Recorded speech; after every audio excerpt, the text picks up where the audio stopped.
Bonjour, alors j'étais en train de travailler sur donc ce projet de rajouter les mandibules du dessous du faucon sur le kit de Revell de 2015 qui a certes les 5 trains d'atterrissage mais pas les bonnes formes de mandibules, hein. Si vous n'avez pas vu la vidéo, vous pouvez constater par vous-même qu'il y a quand même clairement un souci, un gros souci même.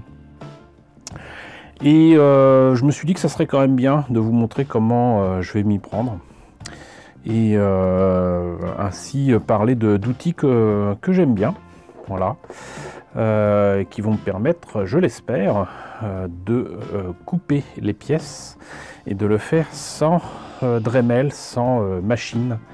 Ça semble étrange, mais bon, ne serait-ce que la forme arrondie ici de la soucoupe, on va dire, du faucon, empêche très clairement de faire ça proprement, ou alors les pièces, en tout cas sur ce côté-là, pourraient en pâtir. Et moi j'aimerais bien quand même pouvoir non seulement continuer à utiliser cette partie-là pour d'autres choses, mais en plus de ça, bon, il y a moyen très clairement de faire ça plus proprement et j'allais dire plus facilement. Enfin, tout est relatif. Donc qu'est-ce que je vais utiliser? Alors déjà, je vais utiliser un outil pour graver de la marque Trumpeter. Il en existe aussi chez Tamiya. On peut utiliser aussi des ciseaux, mais on n'a pas ce qu'il faut en France. Et le peu que j'ai trouvé était vraiment très cher, mais de toute façon c'est pas utile ici. L'important ici c'est que donc ça permet de graver et de faire finalement, je vais le faire ici sur une pièce de cet engin là. Alors j'ai pas de règle ni rien, mais vous allez vite comprendre si ça s'affiche. Voilà, vous voyez, ça enlève un petit peu de matière, ça fait un trait, et si vous le faites plusieurs fois, bah évidemment ça fait un sillon plus conséquent dans la pièce. Voilà. Et donc c'est avec ce truc là que j'ai commencé à passer l'outil. Alors évidemment avec les projecteurs et l'ombre projetée, ça va pas être évident à filmer, mais voilà. Donc c'est aussi pour ça que j'aime pas travailler devant la caméra, parce que je suis pas du tout correctement placé pour travailler. Alors comme je l'avais déjà fait, évidemment ça bloque un petit peu, mais vous voyez, donc je m'aide en fait justement de cette partie là pour me guider. Alors des fois c'est pas évident puisque là j'ai un peu ripé quoi, mais en faisant ça, voilà, petit à petit je creuse dans le plastique. Et à un moment donné, il faudra que je me décide à enlever les pièces qui sont là pour pouvoir n'avoir accès qu'à ça. Mais je l'ai fait sur cette partie de la maquette avec les trains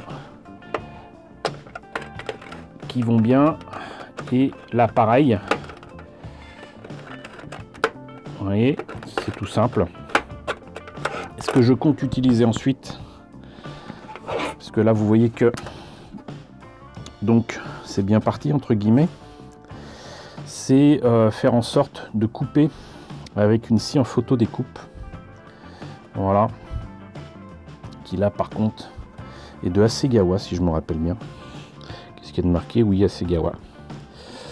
Et un outil que j'aime beaucoup parce que ça coupe dans le plastique comme dans du beurre. Et voilà, d'ailleurs je le prouve. Hop. Voyez. Et là, donc même si c'était déjà commencé, ça me permet d'avoir finalement de quoi guider l'outil et de couper encore plus facilement. Faisons un petit peu attention quand même, parce que là apparemment il y a un petit peu plus de plastique. Alors évidemment là vous pouvez pas voir. Là j'espère que vous verrez un peu mieux. Mais donc je l'ai dit, hein, ça coupe comme dans du beurre du moment qu'on prépare bien la pièce. Vraiment, c'est juste impeccable. Et j'ai pas encore retrouvé mes autres modèles. Alors là, vous voyez, j'ai ripé justement à cause de cette pièce-là. Pas bien grave. Je peux le faire aussi de ce côté-là, à la limite. Voilà. Mais donc, il y a d'autres scies qui étaient livrés avec le lot que j'ai acheté chez Hasegawa.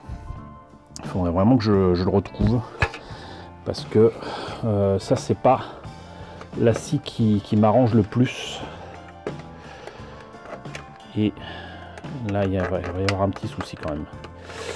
Mais bon, donc le problème de toute façon, c'est surtout que c'est rond et c'est pas droit.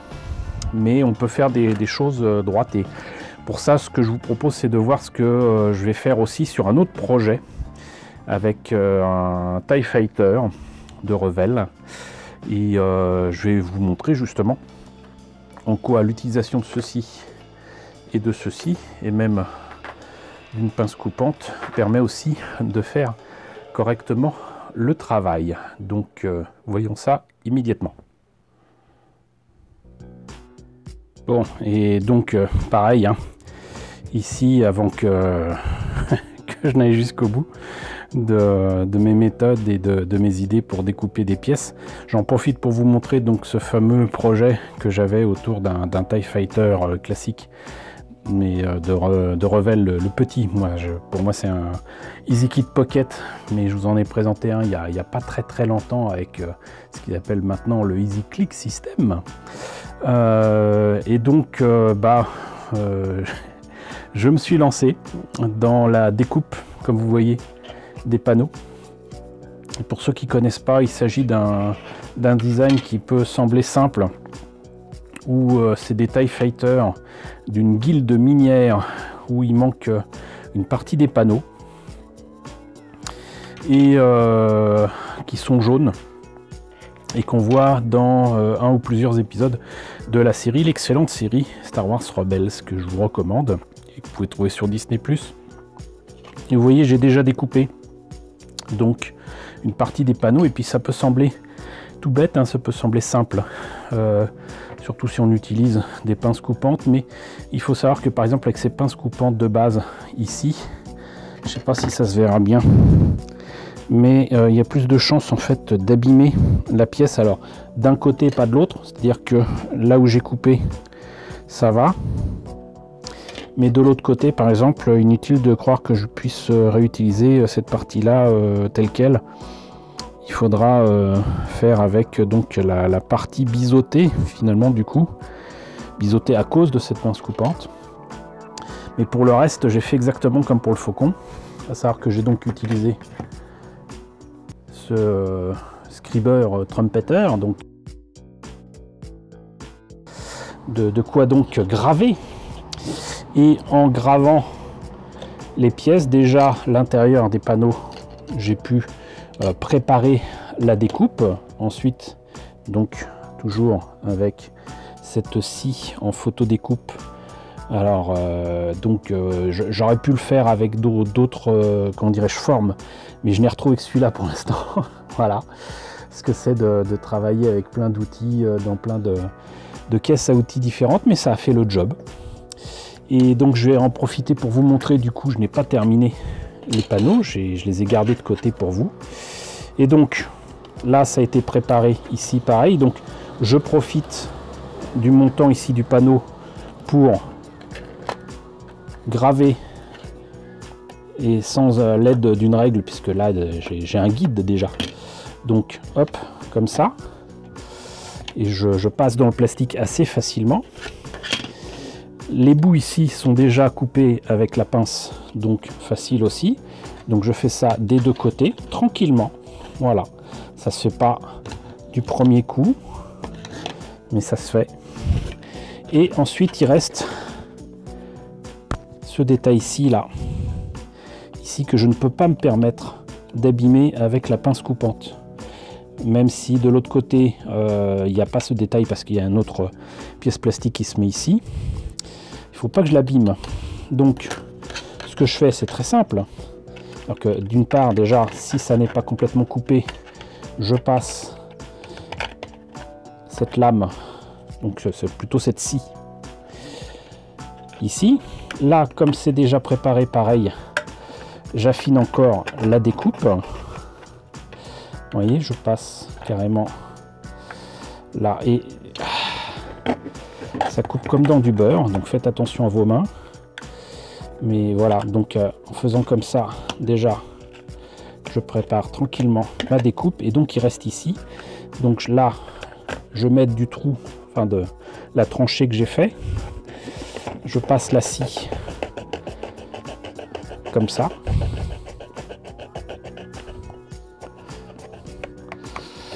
Voilà. Et de l'autre côté, pour avoir donc une forme triangulaire, on va dire, de découpe, pour garder les détails du panneau. Ça se fait, vous voyez, en quelques secondes. Oups, voilà. C'est fait. C'est fait, la découpe est propre. Donc, j'ai mon petit détail qui n'est pas abîmé. Et vous voyez, ça a pris que quelques secondes. Moi, ça m'a pris que quelques minutes, en fait, pour préparer la découpe tranquillement. Et ça s'est fait tranquillou. C'est surtout, encore une fois, pour vous prouver qu'il n'y a pas besoin d'utiliser. Moi, ce que je redoute énormément, c'est, j'allais dire, les scies sauteuses. Mais donc les scies circulaires qu'on peut mettre sur les Dremel, ça peut sembler être le bon choix.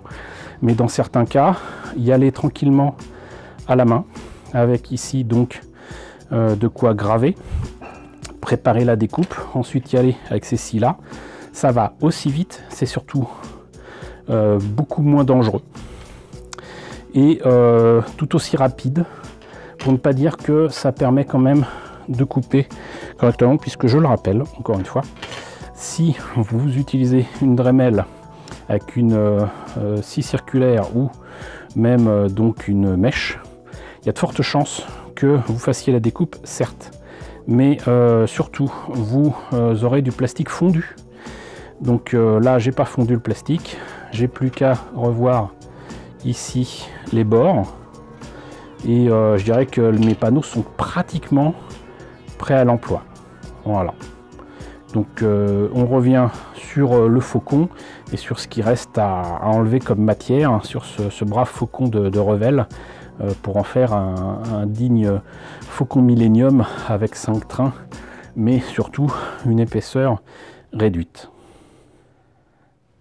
Alors, j'espère que vous en avez appris un peu plus sur la possibilité de couper en utilisant d'abord un outil pour graver.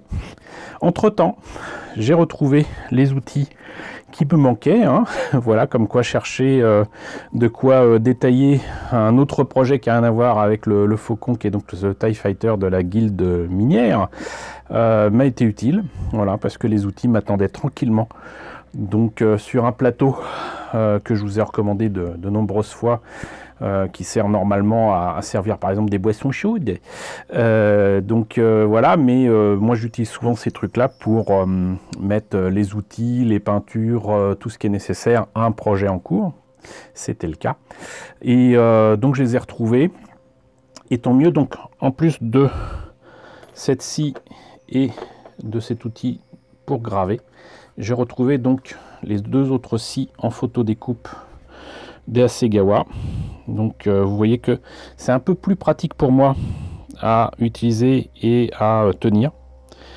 Et donc c'est vraiment très très cool d'avoir ça. Mais surtout, je suis très content d'avoir retrouvé ceci, qui est donc une lame circulaire manuelle, et donc que vous sortez comme ça. Normalement c'est fait pour le papier et pour le carton. Vous avez même d'autres lames qui permettent de faire des pointillés ou des trucs comme ça là. C'est très pratique. C'est très pratique. C'est ce que j'ai quasiment utilisé pour découper les pièces du Runabout qui est un kit de Star Trek qui m'a permis de faire un kit bash de Galactica, de faire une Battlestar. Et donc là on voit bien que c'est fait vraiment pour tenir dans la main tranquille.